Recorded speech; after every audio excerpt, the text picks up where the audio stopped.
Saudações. Meu nome é Luiz Geraldo Benetton, sou psiquiatra, analista junguiano e pós-graduado em Medicina do Trabalho. Na semana passada abordei o tema da vivência do tempo e de como o tempo da máquina pode estar sobrepujando o tempo do ser humano. Comentei, na semana passada, que a esteira do Fordismo foi reinventada e atualizada pela esteira da informação contínua, e o desgaste que essa dinâmica, que valoriza mais ainda a velocidade, traz para o ser humano. Vamos refletindo. Disse que a mentalidade de considerar o ser humano em máquina só leva ao adoecimento, e que a mentalidade pragmática e utilitarista de exploração da natureza através da mecanização do ser humano não tem condição de permanecer como filosofia de trabalho. Vai dar errado como já vem dando errado. E fiz o convite a uma reflexão sobre esse cenário que abafa a subjetividade do ser humano e que abre flancos para o seu adoecimento emocional. E fiz a pergunta: conseguirá a organização do trabalho incluir em suas características essa grandeza reparadora que é a valorização da humanidade do ser humano? É sobre este ponto que inicio a minha locução desta semana. Infelizmente, nós ainda vemos uma mentalidade de considerar o trabalhador mais como um androide do que um ser humano propriamente dito. Androide é uma palavra que vem de andros, que significa homem, e oide, sufixo, que significa semelhante a. É um autômato com traços e movimentos humanos. Vejam, um androide não tem história, não tem família, não tem sentimentos, não reclama, não dá trabalho, não falta, não falha, não tem alma, é incansável e absolutamente programável. É um trabalhador perfeito. Pois é, considerar o ser humano como um androide carrega uma bomba relógio. A abordagem dessa dinâmica perversa não pode ser somente dirigida aos cuidados paliativos dos efeitos, mas deve dirigir um olhar corajoso para as causas, para as entranhas do jogo de poder na organização do trabalho. Uma coisa é a carta de intenções, o código de conduta da empresa, a placa que se coloca na entrada de qualquer empresa contendo valores, missão, etc. Outra coisa é como, na prática, se dá o gerenciamento de pessoas versus o gerenciamento de androides. Eu até reconheço que o termo androide é pesado e pode chocar, mas verifique o perfil de respeito ao outro que pode estar rolando em sua empresa neste momento. Eu vou começar do começo.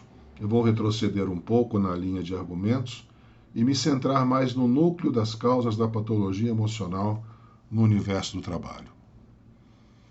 Vamos começar a falar daquele ser humano, que é você, que se apresenta para uma empresa para oferecer sua energia e seu tempo em exercer alguma função esperada em troca de conseguir reunir condições de se manter em sociedade, ou seja, um emprego em troca de um salário. Energia e tempo são moedas de troca, é aquilo que cai de seu bolso, das suas roupas. Só que por debaixo das vestes tem um corpo, e este corpo carrega um estado inicial de saúde física e mental para ficar só nesses dois parâmetros. O que define um ser humano enquanto humano? Olha, para fins deste episódio, eu vou determinar que o que define um ser humano é a sua identidade. Nós podemos considerar um bom começo, já que o dado indivíduo não há nada anterior que o defina que não seja sua própria identidade. E a identidade é composta de vários fatores. Um fator é a leitura que faço de mim mesmo, a minha convicção sobre a minha estabilidade e minha continuidade. Desse primeiro fator fazem parte o nome próprio e o local de nascimento. Agora, tem outro fator tão fundamental quanto este. O outro fator que faz a minha identidade é a leitura que fazem de mim, que eu introjeto, ponho para dentro e que alicerça e sedimenta a minha percepção de mim mesmo. Esse último fator é tão importante quanto o primeiro.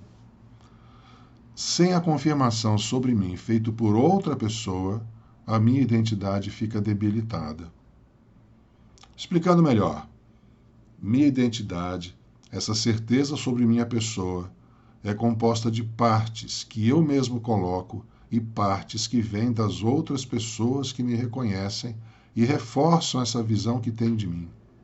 Na prática, os dois vetores se somam mesmo que eu não perceba.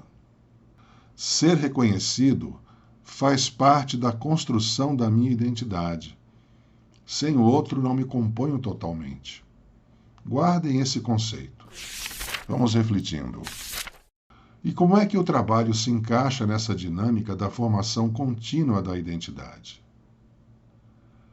É que o trabalho acaba sendo um grande exercício da própria identidade, porque a pessoa passa a ser reconhecida pelo que faz, pelo que realiza e que se assenta em uma função social.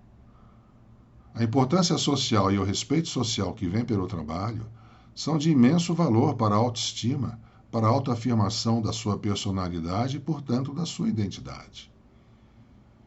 Daí a importância de você estar bem adaptado ao seu trabalho, de sentir que o seu trabalho auxilia seu desenvolvimento não só profissional, quanto principalmente pessoal.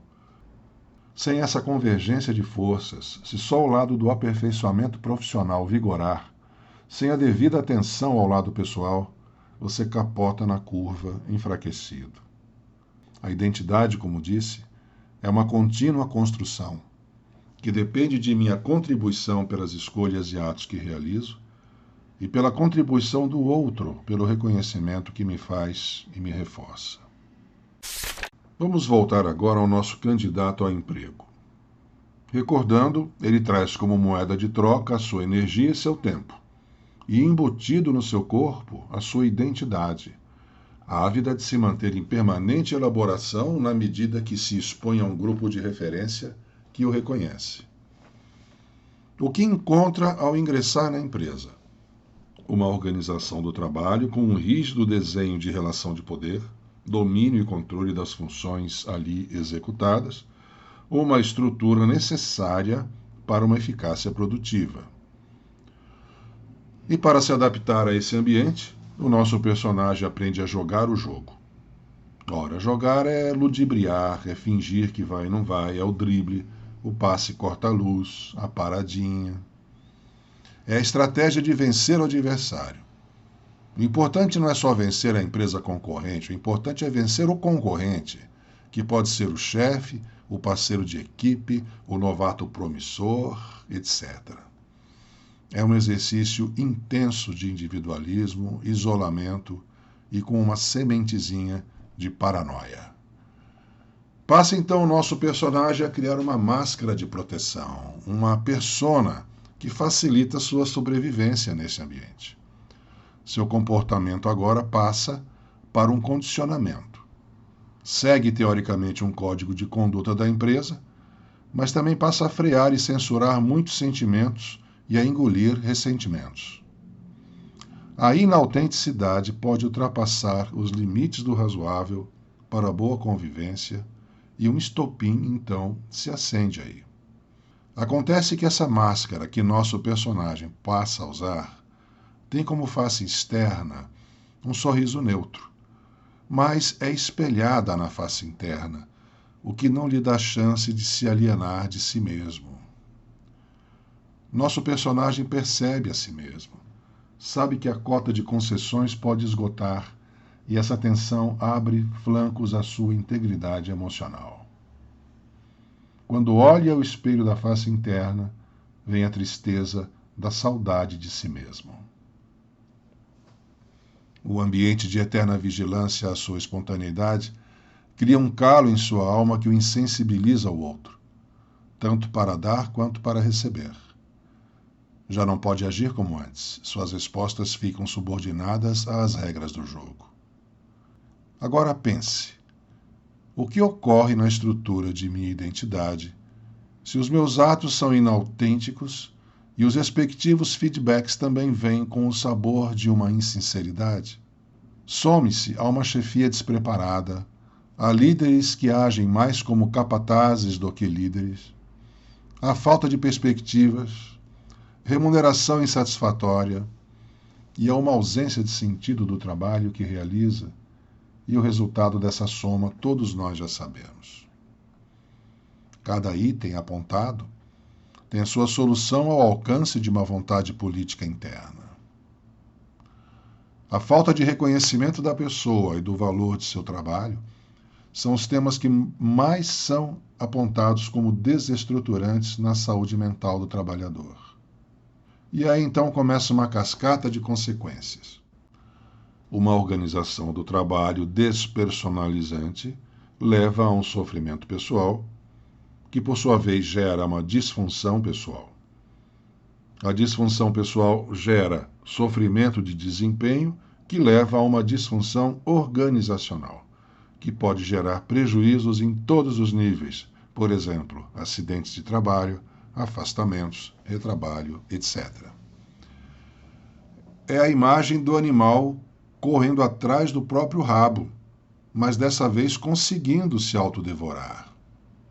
É necessário que a organização do trabalho tenha sempre em mente que androides não existem e que o ser humano precisa de reconhecimento e valorização para tornar-se, através do esforço positivo e saudável da sua identidade, uma pessoa mais inteira, mais forte e menos vulnerável. É uma equação linear do primeiro grau, fácil de entender. O retorno sobre o investimento em saúde mental é da ordem de 1:3 até 1:5. Pense nisso. E você, que trabalha com gestão de pessoas e recursos humanos, e está interessado em refletir sobre o universo de trabalho pelo qual é responsável, e gostaria de entrar em contato comigo, seja bem-vindo. Envie sua mensagem pelo e-mail contato@mentalcast.com.br.